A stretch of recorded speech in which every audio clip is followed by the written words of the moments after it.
What if the happiest house on the street was hiding the darkest secret? From the outside, Sarah Williams had the kind of life people admired without question. A quiet suburban street lined with trees. A clean white house with a small garden in front. A place where nothing bad ever seemed to happen. It was the kind of neighborhood where doors were rarely locked and everyone waved as they passed by. Sarah lived there with her husband, Mark, and their young daughter. To anyone watching, they looked like the definition of a happy family. Mark left for work every morning at the same time. Sarah walked her daughter to school, smiling and greeting neighbors along the way. Everything followed a routine, steady, predictable, safe. On social media, their life looked even better. Carefully framed photos showed family dinners around a neatly set table. Weekend trips, birthday celebrations, smiling faces frozen in perfect moments. Every post told the same story: love, stability, happiness.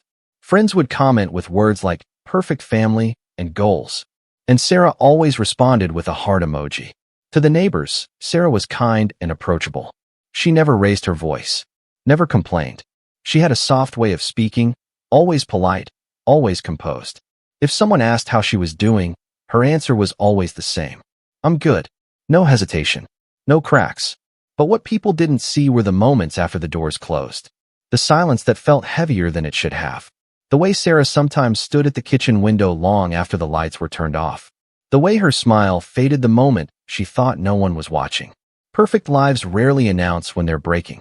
Behind every carefully posted photo is a moment just outside the frame. A detail left out. A truth hidden. Cameras capture what people want others to believe, not what actually happens when no one is recording. And Sarah understood that better than anyone. Because perfection can be a mask, and masks are designed to hide. To the world, Sarah's life looked calm and controlled. But beneath the surface, something was slowly changing. A tension that couldn't be photographed. A feeling that didn't fit into captions or comments. And the most dangerous part wasn't the secret itself. It was how invisible it was. Because when a life looks perfect, no one thinks to look closer. No one asks deeper questions. No one suspects the truth. Until it's too late. Because what cameras show is never the full story. October 15th began like any other day and ended like countless others before it, quietly, without warning. There was nothing about the evening that felt unusual. No raised voices. No visible tension. Just the ordinary rhythm of a family settling in for the night. Dinner plates were cleared from the table. The television hummed softly in the background before being turned off. Sarah helped her daughter get ready for bed, brushing her hair, tucking her in, and kissing her forehead goodnight. It was the kind of moment that felt routine, the kind people rarely remember because it feels guaranteed. The house slowly grew still. Lights went off one by one. The quiet that followed wasn't uncomfortable. It was familiar. The sound of a home that had gone to sleep. At exactly 11:42 p.m., Sarah sent her last message. There was nothing alarming about it. No panic. No fear. Just a few ordinary words typed without hesitation. The kind of message someone sends when they believe tomorrow will come as expected. No one who read it would have guessed it was the last thing she would ever write. After that moment, the timeline fractures into silence. Somewhere between that final message and the early hours of the morning, something irreversible happened. There were no screams reported. No neighbors heard anything unusual. No sudden sounds that would draw attention. Whatever occurred inside that house happened quietly, carefully, as if designed to go unnoticed. Time passed. Outside, the street remained unchanged. Porch lights glowed softly. Cars sat untouched in driveways. The neighborhood slept peacefully, unaware that a life inside one of those houses had already ended. When morning came, sunlight filtered through the windows like it always did. From the outside, nothing looked different. The same home, the same calm street, the same illusion of normalcy. But inside, everything had changed. What was once a place of routine and familiarity became something else entirely. A space frozen in time. A room holding answers no one was ready to confront. The quiet that once felt safe now felt heavy, unnatural. By the time authorities arrived, the truth was impossible to ignore. This wasn't an accident. This wasn't random. It was a crime. And the most disturbing part wasn't the violence itself. It was how ordinary the night had seemed before it happened. How easily life slipped from normal to irreversible, without a single obvious warning.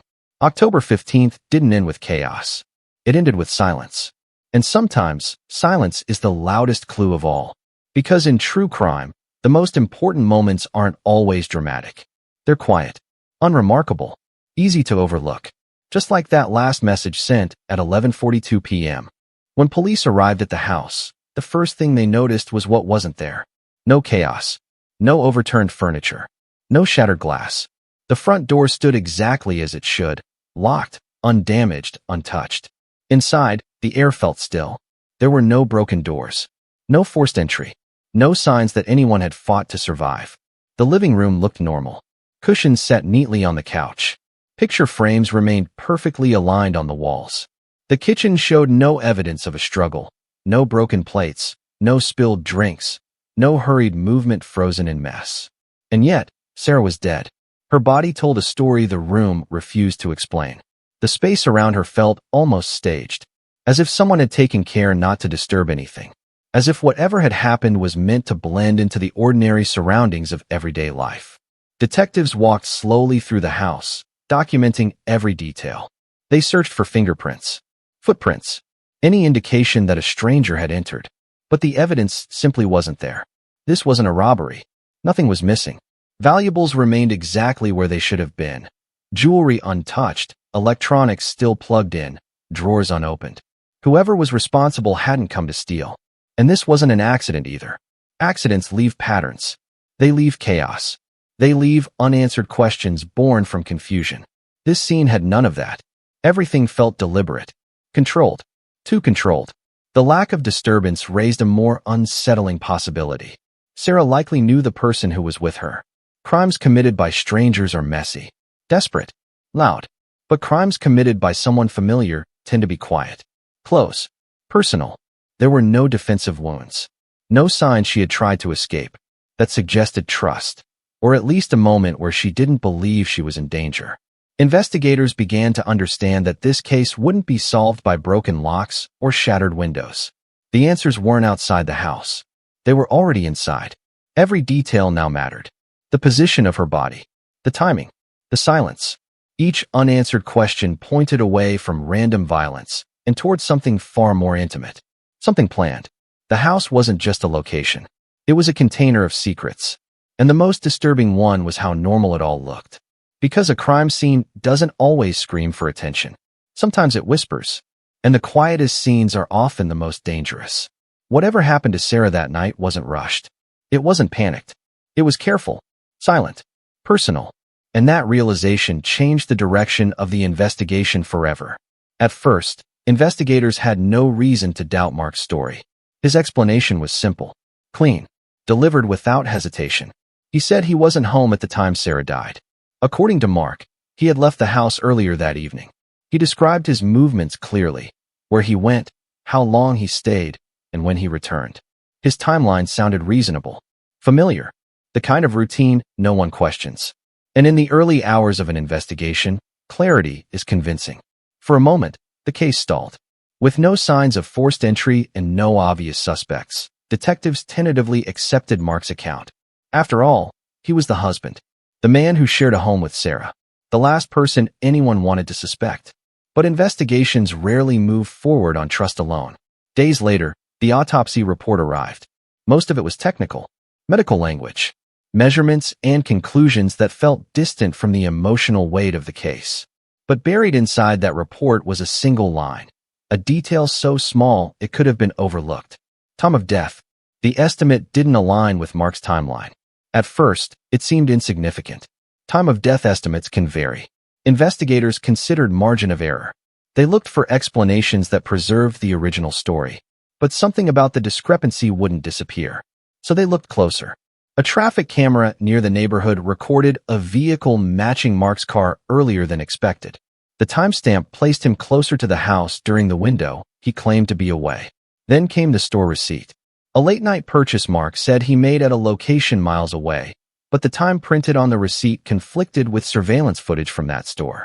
The transaction happened earlier. Too early. And then there was the phone. Digital forensic analysts recovered a deleted call log from Mark's device.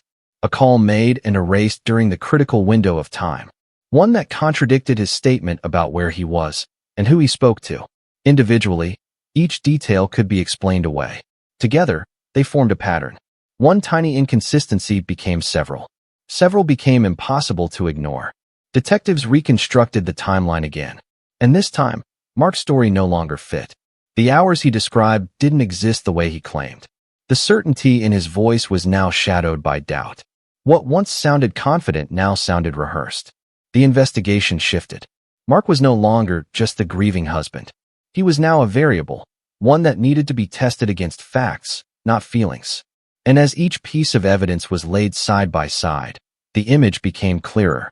The perfect story wasn't collapsing because of one big mistake. It was falling apart because of one small detail that refused to stay hidden. Time of death.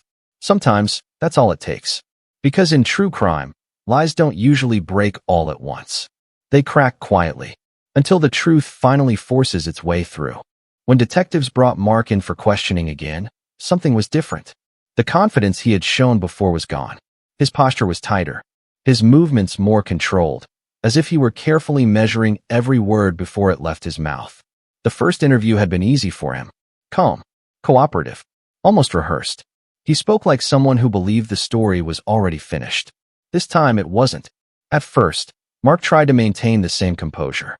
His voice stayed steady. His answers were short and precise. He smiled when appropriate, nodded when detectives spoke, and acted as though the situation was an inconvenience rather than an accusation.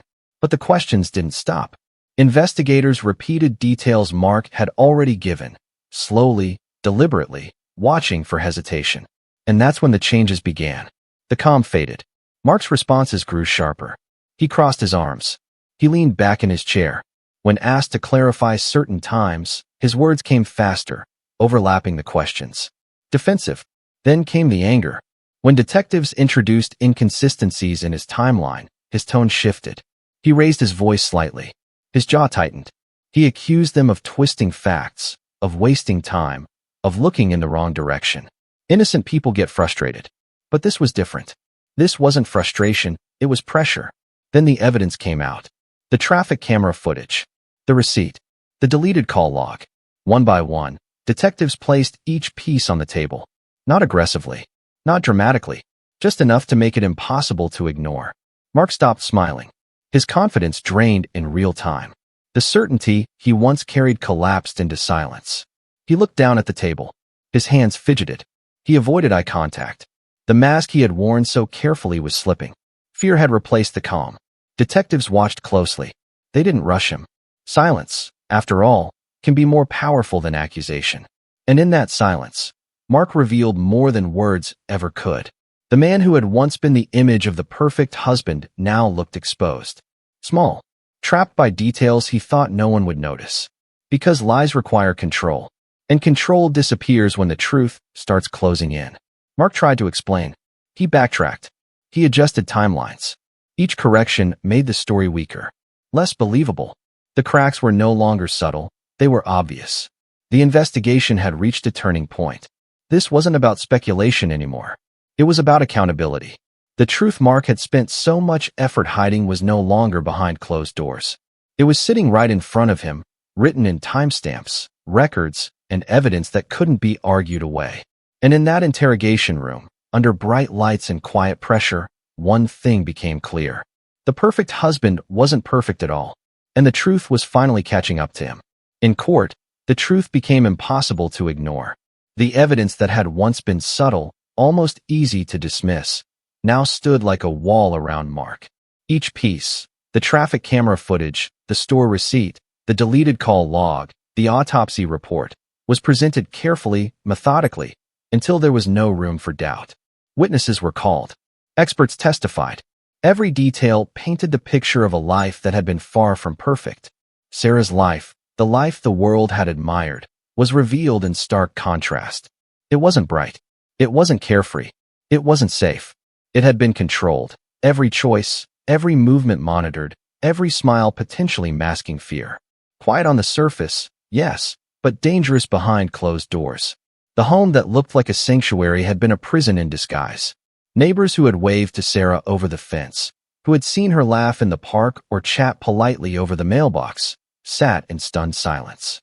No one had suspected. How could they? Everything looked so ordinary. Everything looked so normal. And now, for the first time, they were forced to confront that appearances can lie. The courtroom itself was heavy with tension. The prosecutor laid out Mark's actions step by step, connecting his movements, his manipulations, and his lies to the tragic end of Sarah's life. The defense tried to counter, to cast doubt, but the weight of evidence was undeniable. Every lie Mark had told, every timeline he had manipulated, was exposed. When the verdict was read, the room seemed to hold its breath. Guilty. Convicted. The word echoed in the walls of the courtroom, reverberating in the hearts of those who had once believed in the facade of a perfect family. Mark's life, like Sarah's, would never be the same, but not in the way he had hoped. Outside, the world watched as news of the case spread. Neighbors whispered, friends expressed shock, and community members reflected on how little they truly knew about the people they passed on the street every day. A young child, once surrounded by love and laughter, now faced the unimaginable, a world without her mother. The innocence of her daily life had been stolen, replaced with grief and confusion that would take years to navigate. And yet, the most disturbing part of this story isn't the crime itself. It isn't the violence, the manipulation, or even the loss. It's the illusion that a life can be flawless, convincing, and admired by everyone around you, right up until one detail changes everything. A single overlooked timestamp, a deleted message, a small inconsistency. It was all that was needed to shatter the perfect picture. The life that looked so secure, so ideal, had been hiding a darkness that only the truth could reveal. For Sarah, justice would never bring her back. For Mark, there was no escaping the consequences of what had been done. And for the world, this story became a haunting reminder. Appearances are not always reality, and even the most perfect life can contain the most dangerous secrets. Because in the end, perfection is often just a mask, and masks always slip.